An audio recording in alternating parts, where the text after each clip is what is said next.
నేను ప్రేమించేటటువంటి వాడు, నేను ప్రేమించేటటువంటి లాజరు అనారోగ్యంతో ఉన్నాడా అని హుటాహుటిన 200 స్పీడ్ మీద వెళ్ళవలసినటువంటి యేసుక్రీస్తు వారు బైబిల్ తెలియజేస్తా ఉన్నది, ఆయన తానున్న చోటనే ఇంకా 2 దినములు నిలిచాను. అదే విధంగా ఆయన అంటున్న మాట ఏమిటి తెలుసా? ఈ రోగము మరణము కొరకు వచ్చినటువంటిది కాదు, దేవుని కుమారుడు దాని వలన మహిమపరచబడినట్లు దేవుని మహిమ కొరకు లాజరు రోగి ఉన్నాడు అని వినిన వెంటనే యేసుక్రీస్తు వారి కథలేదు ప్రియులారా.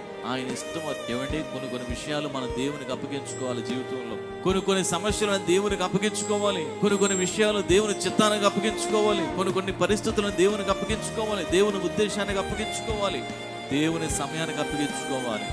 దేవుడు ఏ సమయంలో చేస్తాడో, ఏ టైంలో చేస్తాడో అని దేవునికి అప్పగించుకోవాలి. అంతేగాని మనం తొందరపడి ప్రవర్తించడం ద్వారా మనం పొందుకునేటటువంటిది ఏమీ లేదు. యేసుక్రీస్తు వారు లాజరు రోగి అయినాడని విని తానున్న చోటనే ఇంకా 2 రోజులు అక్కడే టైం స్పెండ్ చేస్తున్నాడు. అనగా దేవుడు ఒక టైం పెట్టాడు లాజరు జీవితంలో.